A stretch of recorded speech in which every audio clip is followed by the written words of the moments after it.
Welcome to this week's Who the Folk podcast. I'm Lonnie Goldsmith, the editor of TC Jewfolk. This week I talked to Jonah Rothstein, one of the creators of the JewishGigs.com jobs website. We talk about what led him to help get this project off the ground, what brought him back to Minneapolis, and the overlooking of the Midwest in the American Jewish community on this week's Who the Folk podcast. Jonah Rothstein, welcome to the Who the Folk podcast. Thank you for joining me. Thanks for having me, Lonnie. Really appreciate your time and hosting me. Oh, thank you. A pleasure to talk to you. So you are the innovator of one of the more interesting sort of Jewish communal websites recently, which is JewishGigs.com. It's exactly what it sounds like, right? It's a sort of the marketplace for job seekers and job hunters in the Jewish communal space, right? Yeah, and I'll caveat what you said. The real innovator is Matt Grossman, the BBYO CEO. This is really his idea and his brand. I just implemented it. So I call myself the designer and the administrator. But yeah, it really is what it sounds like. There's a lot of informal Jewish employment out there. And the goal was kind of twofold. One, to provide a tech platform for BBYO to be able to link their contract employees with their constituent groups in a way that doesn't require a bunch of manual introductions via email. Okay. And as we created this, we were like, okay, this definitely has broader potential. And we know there's a lot of informal Jewish employment out there. People do one-off gigs. There's contractors that make their full-time living.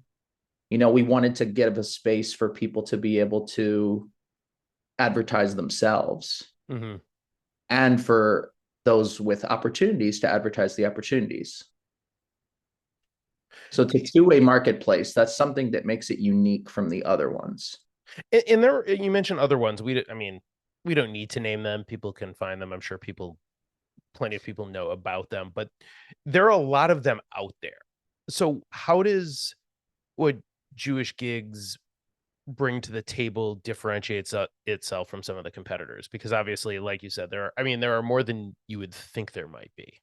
Sure. I'm happy to name them also. I really try to embody the collaboration mindset in Jewish places. So, the ones that I'm familiar with, the ones that some of the audience might be familiar with, JewishJobs.com, Jewish Staffing, and Career Hub by JPro. Okay. This is a newer one. And those are really geared towards full-time and part-time jobs with benefits. And that is a need in our community. Sure. There are a lot of those jobs, and a lot of those jobs are really great. Some of those you can filter for contract jobs, but there's nothing made really for only contract jobs. And those are one-way marketplaces. They advertise opportunities to folks searching to be hired for those opportunities. We have something unique here in that we're also doing the reverse. We have an opportunity for freelancers, contractors to list themselves and advertise their services to people who might hire them. So that's the value proposition.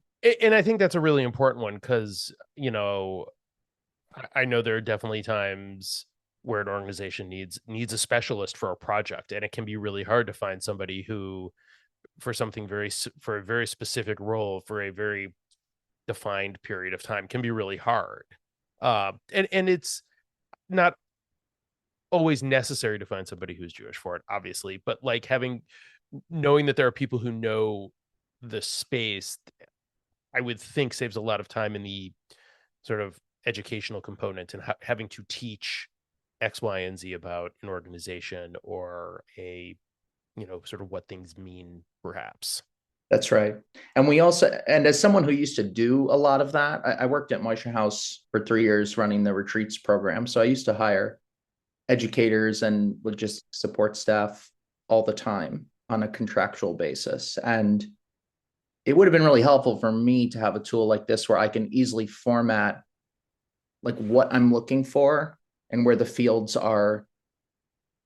have Jewish options and Jewish adjacent options Hmm. right within the platform, and to be able to just send that hyperlink to someone and say, take a look at this post, right? That's, I mean, that's one of the interesting things. Like when Matt Grossman sort of brought this kind of idea, sort of spoke it out into the world a bit. It's You're able to build a platform based on your past experiences of like, boy, I really wish something like this were around. Here's what I would have been looking for, and now let me build to that. Yeah, absolutely. And I really understand the root problem that BBYO had that led to the creation of this, which is, spending too much staff time manually introducing people. Yeah, The Jewish world is so disparate, and like we're so connected, but we're also so unconnected in a lot of other ways. And right. so, this one of the goals of this site is to try to help communities connect that otherwise wouldn't.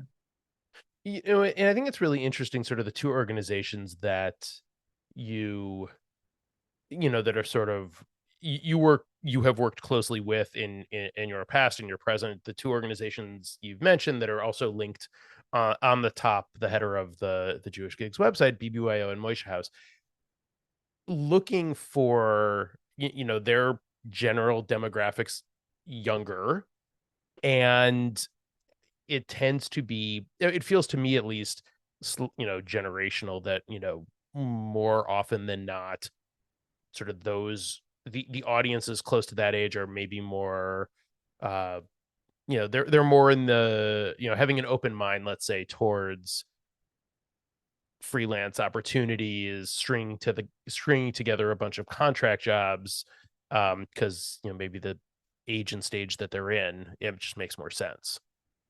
Yeah, I mean, I'm like, full disclosure, I contracted on this, right? And I'm a Sure. contract for another gig that I have right now that's sort of my primary source of income. And, someone who's never done this before and who did it sort of out of circumstance rather than desire, like it's kind of scary. Yeah. Like, you have to figure out what your taxes are going to be at the end of the year. You have to track all your deductions and things. Like, for people that are doing this really full time, it can really be like a plunge into the deep end. Yeah. And at the same time, we know that there's a lot of people in the Jewish community who are doing, oftentimes, I mean, there's a lot of volunteers for everything, and like Oh, for volunteers sure. make the Jewish community run. Yeah.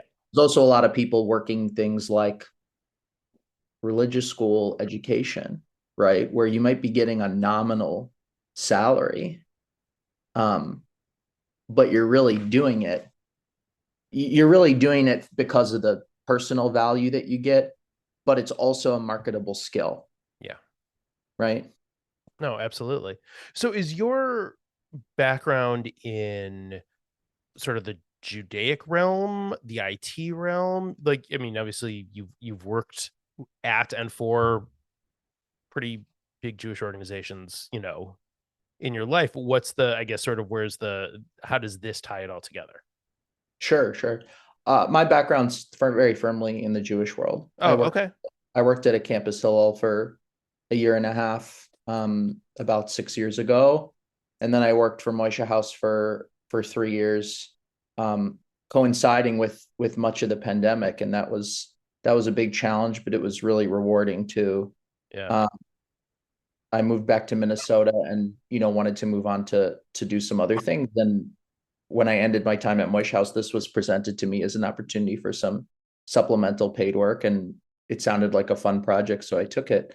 Um, I'm not a tech person, right? I think I'm starting to figure out that we all kind of need to become tech people with where the workforce is going. Yep. I'm happy to talk a little bit more about that too. I built this on a platform. Like, I built this sort of plugging in the pieces into a marketplace platform that I was able to find called Share Tribe. Um, they're based in Finland. I don't know. It's just, That's wild. yeah, it's just the best product that we could find, um, that didn't require using payment. Like that was one of the real big deal breakers with this Yeah. is like, how can we find a platform that doesn't require like charging $5, $10, whatever it is to list? I mean, and that's great. That there is I think that's a boon for employers who are looking for somebody in a gig type role or contract type role where, you know, I haven't posted I don't do that for our organization, but I think I have heard anecdotally that some of the other sites can be really expensive to post on. Yeah, jewishjobs.com charges Yeah. as they should, I think. Right. I think they're filling a really important gap in the marketplace. Career Hub, I think maybe they do, I'm not sure. Um, when we created this, like I'm thinking about the person who does like supplemental stuff, right? Who isn't a professional freelancer, who's not paying $200 a year for their Squarespace site, like someone who's doing this stuff on the side because they care about it. Like charging that person $5, it's like, well, that could be a revenue source for these organizations, but that's not really what the goal is for us. The goal is to connect people. Right. What kind of growth have you seen in the pick your metric? I mean, we could say page views, but like as we we talked about before we started recording, that can be a imperfect metric at time. And I guess what is success to you then? Yeah, it's definitely slow. Okay. Right. I'll be honest. Like we have like 100 listings and maybe like 150 people, users over the past few months. And one of my questions is, what is the gap there? Like, who are these people who are signing up with a profile, but like haven't necessarily listed something? Are those people who are potential employers Mm, who are seeking people out? I'm not sure. Um, so the growth is slow, but I think that's reflective of the siloed nature of the Jewish community, right? right. Like we'll have a burst of signups, like 5 or 7 signups at once because someone probably had a conversation about this with a group of friends or colleagues. Right. Like that is the level that we need to get to for this to be most successful. And I think when we marketed this, we had to experiment with like who are we really trying to talk to? Are we trying to talk to CEOs, or are we trying to talk and executive directors, or are we trying to talk to people who have like direct hiring authority at the middle manager level, for example? Yeah.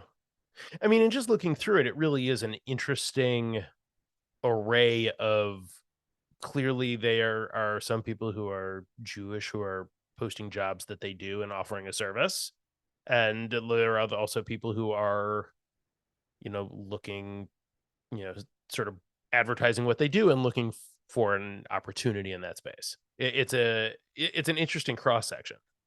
It's a good mix, exactly. And when you filter, if you go to the listings page and you filter by, are you looking for talent or freelancer listings, or are you looking for gig listings, you can sort that out. And I mean, we know that there's applications for this in like certain niches in the Jewish world, like the B'nai Mitzvah tutor. Like Yeah. that's something I do at my synagogue, right? Like that's a great marketable skill where you can charge a pretty decent hourly rate Yeah. because it is a rarer skill set. Um, but someone who does that isn't necessarily going to have their own website. It's not necessarily, you might live in a smaller Jewish community. It's not New York City. You don't have a plethora of students at your disposal. Someone like that, I'm seeing a lot of B'nai Mitzvah tutor posts, like just for example here, and other Right. kind of educators. Well, and I think between the B'nai Mitzvah posts, I saw a couple for basically freelance officiants. Um, Yeah, that's synagogue membership is like for people is not for everybody. For many, there are various barriers to entry for people, and so you want to cobble something together. Like there's a way to do that here. absolutely. And there's folks who who are out there who, like you said, maybe are younger, maybe they Mhm. don't belong to a synagogue, maybe it's a partner where, maybe one partner is Jewish and one Yep. partner's not, and they want to have a Jewish officiant at their wedding, say they don't have the relationships with those folks. This could be a good place to Yeah. look for those kind of rent a rabbi. I'm saying in air quotes. Yeah, that's the problem. I saw the air quotes, but it's an audio medium. So yes, but yeah, I mean, and I think that's not terribly uncommon right now. I mean, No, I I have think a it'll be only more common in the future. yeah, People are going to rabbinical school and doing different and interesting things with that career trajectory. yeah. Yeah, and I think that, if we've learned anything, particularly out of the past 3 years, I think people are, you know, rabbis are, I mean, and there's been national stories written about this. People, rabbis are leaving the pulpit because they need balance in Yeah, their life. I mean, it was never, I mean, being a rabbi is always a 24/7 job. It always has been, and for better or worse, always will be. But burning out and like the just soul crushing nature of the work sometimes can be a lot. And if you, there's no other outlet to step away, it's right. you're just to take a break. You're just going to step away from it and find another way to use your skill set in the world. Yeah, and it's interesting to see these rabbi posts. And just to elaborate on what you're saying, like rabbis are pretty well compensated in the Oh, Jewish world, all things considered. Rabbis are one of the only professions where you get a union membership as a pretty standard thing, mhm. also. Cantors too. But it is an all consuming job. Yeah, And you have to be the community leader and a part of the community at the same time. And you have to carry yourself in a certain way. And you have to balance your relationships with people. I just think that the future of the synagogue and the future of rabbis and what they do is kind of tied together. And I don't know what that looks like, but I hope it's helpful for people who want to go the freelance route. The right. site, I hope the site's helpful for those people. For sure. I mean, I have a friend who I went to day school with in Michigan. We're at the same college together, and he is a rabbi, but has never had his own pulpit. He's freelanced. He's done a variety of other things in the Jewish space in suburban Detroit, and uh, yeah. I mean, it's just it's. I think he's really the first person that I knew of who did that with his rabbinate. Yeah. I I had a rabbi boss at Moishe House who's a realtor now, and Wow. he still does some officiating stuff on the side. Brad, if you're out there, what's going on?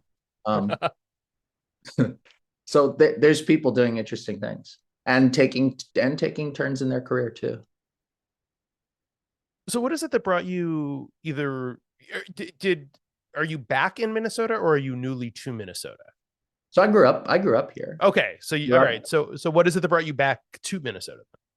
yeah. I grew up in the Twin Cities. I'm from South Minneapolis. For me, I was working at Moishe House in San Diego for 3 years, and Moishe House has this office at the Leash Tag Foundation in San Diego County, about like 25 miles north of downtown, and it's on the top of this hill in this really big property, and you can see the ocean one direction and you can see the mountains the other direction, and it's just a beautiful place, I have to say. I miss the ocean a little bit. But for me, my pandemic realization, I think we all had sort of a moment or a thing that we realized about ourselves during that time. And mine was, I really want to settle down roots here near my family. And so that was for me, wanting to come back and wanting to step away from the Jewish world in terms of like full-time employment, Yeah. but still wanting to be involved, um, as a lay leader, as a volunteer, as a freelancer.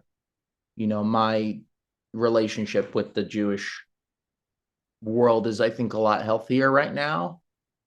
Um, maybe, the audience might not understand. I think some of them will, who who work for Jewish orgs. Like when you work for a Jewish org full time, it's kind of hard to develop your own Jewish identity in a lot of ways. I think that's probably very true. Yeah. And it could even be true for like super active volunteers who maybe the retiree who goes to synagogue a lot and does a lot of stuff Mhm. there, or just someone who's super involved, right? I think for me, like taking a step back was important to figuring out what is my Jewish identity as a person, not just as an employee. And this project was really helpful for me to be able to stay in touch with the work side, but to not have to do a 9 to 5 thing full time. Yeah. That's good. I mean, I think after a certain amount of time working in the community, and this is sort of my experience at various stops in my career, is that I good to sort of be working elsewhere for a little bit and sort of dabbling, whether it's volunteering or just being a synagogue goer for a little bit. Like it's good to get away and sort of not be as immersed in it. Yeah, I totally agree. And I haven't written off going back, certainly not. Maybe there's the right opportunity out there one day. Yeah. For now, freelancing is good for me. Um, but I also know that there are folks who work in the Jewish world their entire career who are super happy with that. There's like, I'm thinking about like I worked for a campus Hillel, right? There's like folks who will always work for Hillel, Right. one way or another. Or there's folks who will always work for a synagogue. And I think that's great if it's great for them, right? And for some of us, it's important to take a step back and to explore that volunteer and that lay leadership side of things. Which campus Hillel did you work at? I worked at Cornell Okay. University, upstate New York. So like your weather journey alone as a Jewish professional is something, from winters in upstate New York to 72 and sunny every day in San Diego. Yes, I've lived in 3 of the regions of the country: Midwest, East Coast, West Coast. Not the South, not the Pacific Northwest. So, shout out to those areas where I'd love to spend some time one day. Um, but yeah, and I really learned being from here, right? Those experiences really taught me like how really coastal the Jewish community is in America. Yeah. And it's not to say that we don't have a lot here in the Twin Cities. We certainly do, and there are more offerings and better offerings, and things are changing, I think, for the better for the most part. And yet, when you go to a place like New York or LA, the options are just like overwhelming. Right. And I think that's true, unfortunately. Like, so how do you, in either your, or I guess, what have you learned in your roles, both with Hillel, with Moishe House, and sort of what you've seen along the way? How do you propose the Midwest be treated less like flyover country and more as having a role to play in a, American Jewish community? For sure. For me, like, I hate to say this, but Chicago is like the first place that comes to mind for me. Like, I think that I think that people on the coast are starting to understand that like Chicago is a gigantic center of American Jewish life in this country. And, I saw that reflected in like the programmatic priorities at Moishe House.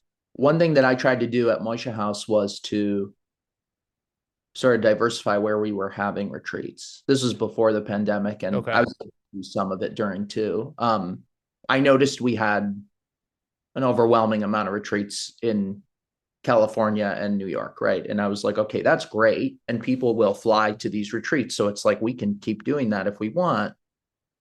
But who are we missing out on when we do that?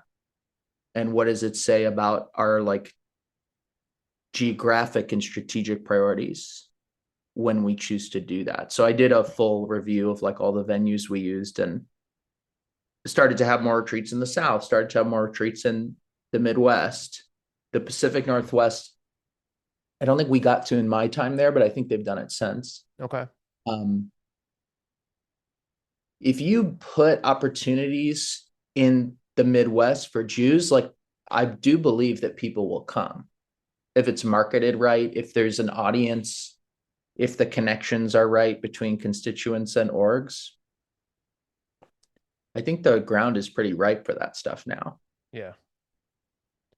I think so too. It's sort of infuriates me at times as a lifelong Midwesterner to see the Midwest tend to be uh overlooked a lot, shall we say. Yeah, and maybe we're second fiddle sometimes to or third Yeah. after the East Coast and the West Coast, but we have so much to offer. And when people come here and see that for themselves, they're really impressed and surprised. Like, we have a Jewish theater here. Yeah.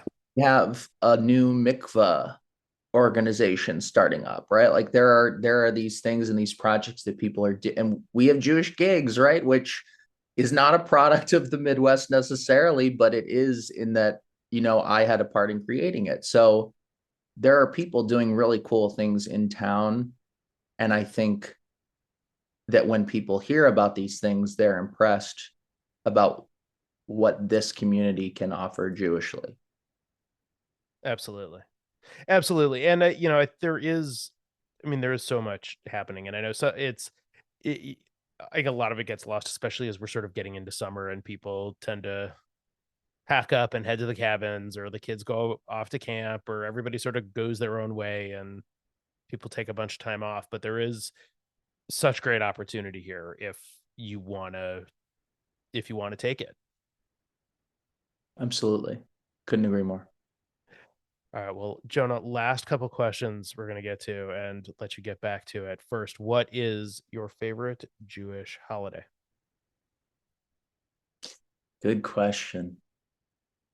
I think Pesach, the food and the family and the ritual. Yeah. I love Pesach. I don't love like giving up carbs for a week, but I did better this past year than I did in previous years. So I'm gonna say Pesach, and I try very hard every year to not eat that bread. Yes, absolutely. And what is your favorite Jewish food? Oh, good question. Doesn't have to be from Passover. Could be from anything. Does not have to tie to the holiday. Well, I think I was gonna say it's probably the not K for P option. Honestly, it's Yeah. like the lox sandwich with on an everything bagel. It's a little too expensive nowadays, but if you find a good place that does it right, Yeah. very, very good, very rewarding. Absolutely. Treat. Well, Jonah Rothstein, thank you so much for your time. It was great talking to you. And we'll have a link to Jewish gigs, and hope that it continues to grow in its use and usefulness to the Jewish community. Thank you. And I hope people will, take the opportunity to put themselves out there and list their skills on the site. All right. Thanks so much. Thanks, Lonnie. The Who the Folk podcast is part of the Jew Folk Podcast Network, a product of Jew Folk Inc. Please subscribe, rate, and review the show wherever you get your podcasts. If you have suggestions for other podcast guests, please email them to me at editor@tcjewfolk.com. For our other shows, check out tcjewfolk.com/podcast.